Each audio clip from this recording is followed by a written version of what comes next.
Materiais riscadores e técnicas. Lápis de grafite. O lápis de grafite é provavelmente o riscador que mais utilizas para o desenho e para a escrita. A grafite é um material riscador que permite grande variedade de expressão gráfica consoante o seu grau de dureza. É esse grau de dureza que os números e as letras B, F e H traduzem. Quanto maior o número ao lado da letra B, mais preto e macio será o traço. As grafites macias são apropriadas ao desenho artístico e esboço devido ao traço grosso.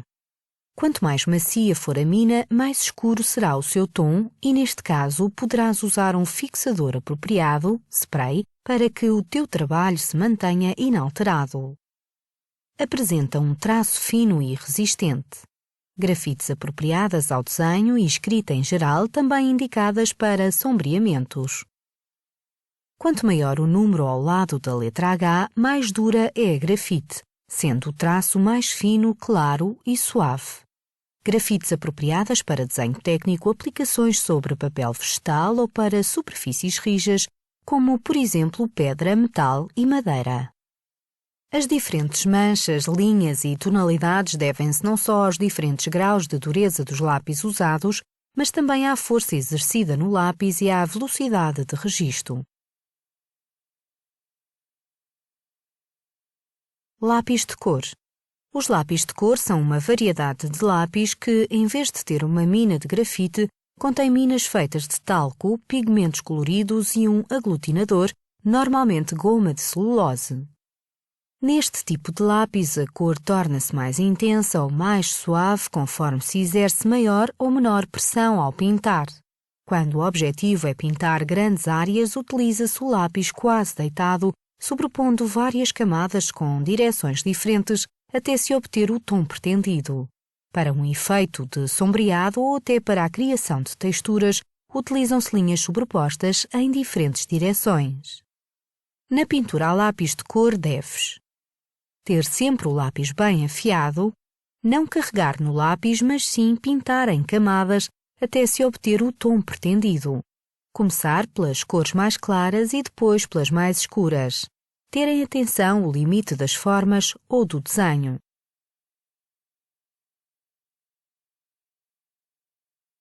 Lápis de cera. Os lápis de cera são constituídos por uma mistura de pigmentos com cera e, devido à sua forma cilíndrica com alguma espessura, não são indicados para trabalhos de pormenor. Os lápis de cera aplicam-se por fricção através de linhas sobre o suporte. Podem também ser usados de lado em forma de barra, permitindo pintar manchas e áreas de maior dimensão.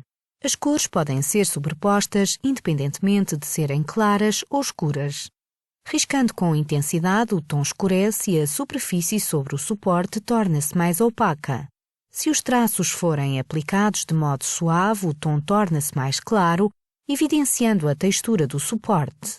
Para obteres áreas de maior luminosidade no teu trabalho, faz menos força ao segurar no lápis e, por cima do que desenhaste, aplica um lápis de cera de cor branca. Marcadores. Os marcadores contêm no seu interior uma tinta normalmente feita a partir de pigmentos misturados numa solução de álcool ou água. As cores podem durar pouco e, quando expostas à luz, alteram-se e têm tendência a desaparecer. A pintura com marcadores consiste em cobrir uma superfície com movimentos progressivos e sempre na mesma direção, linha a linha. É importante ter em atenção os tipos de ponta utilizados. Se pretenderes cobrir uma grande extensão, deves usar marcadores de ponta biselada e larga. Caso pretendas pintar áreas pequenas ou de pormenor, deves utilizar pontas médias ou finas. Algumas marcas de canetas permitem trabalhos com transparências, existindo atualmente canetas solúveis em água que permitem obter efeitos aproximados aos da aguarela.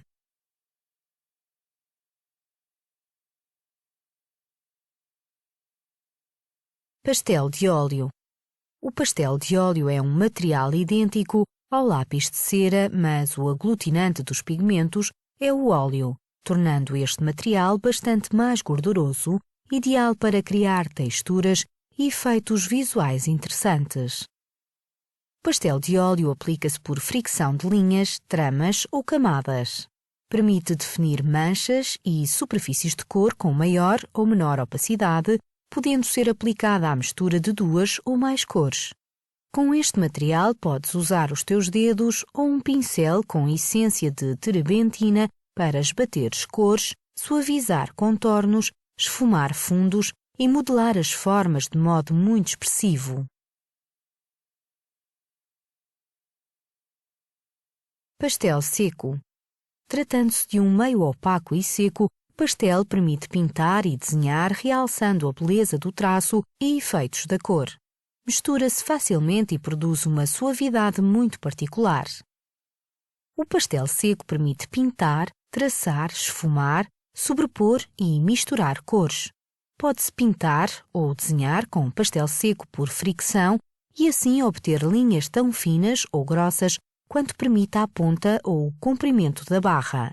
Ao contrário da técnica de pintura do lápis de cor, deves procurar trabalhar a partir das cores mais escuras para as mais claras. Quando concluires o trabalho, deves pulverizá-lo com o fixador apropriado, de modo a conservá-lo em melhores condições. Guache. O guache é uma tinta com um grande poder de cobertura, diferenciando-se da aguarela pela sua opacidade. Encontra-se normalmente em tubos pequenos, aos quais se adiciona um pouco de água de modo a conseguir-se uma consistência mais líquida, tornando-o mais fácil de trabalhar.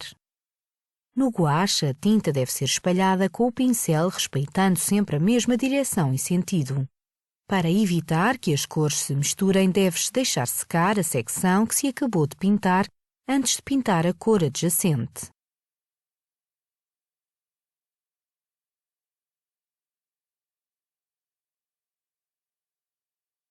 Aguarela. A aguarela é fabricada a partir de pigmentos de cor e goma arábica. Tem como principal característica a transparência. A aguarela pode ser adquirida em pastilhas sólida, em tubo, pastosa ou em frascos, líquida. Em qualquer dos casos, utiliza-se a água como solvente. Existem 2 técnicas para pintar a aguarela consoante o efeito pretendido. Podemos assim obter uma pintura difusa ou nítida. Para conseguires uma pintura difusa do tipo velatura, deves umedecer previamente com uma esponja o suporte, provocando uma expansão da tinta assim que esta é colocada no papel, o que por vezes causa uma mistura imprevisível de cores, com resultados cromaticamente muito expressivos.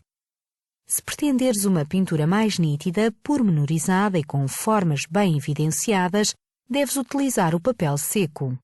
Com o papel seco, a pintura à aguarela é feita por partes, devendo-se deixar secar uma parte antes de pintar outra adjacente, de modo a evitar que as cores se misturem. Para obter tons mais escuros, pinta várias camadas, deixando-as secar antes de aplicar a seguinte. Deves começar sempre das cores mais claras para as mais escuras, uma vez que é impossível cobrir uma cor escura com outra mais clara. Na aguarela não existe a cor branca, esta é dada pelo branco do papel.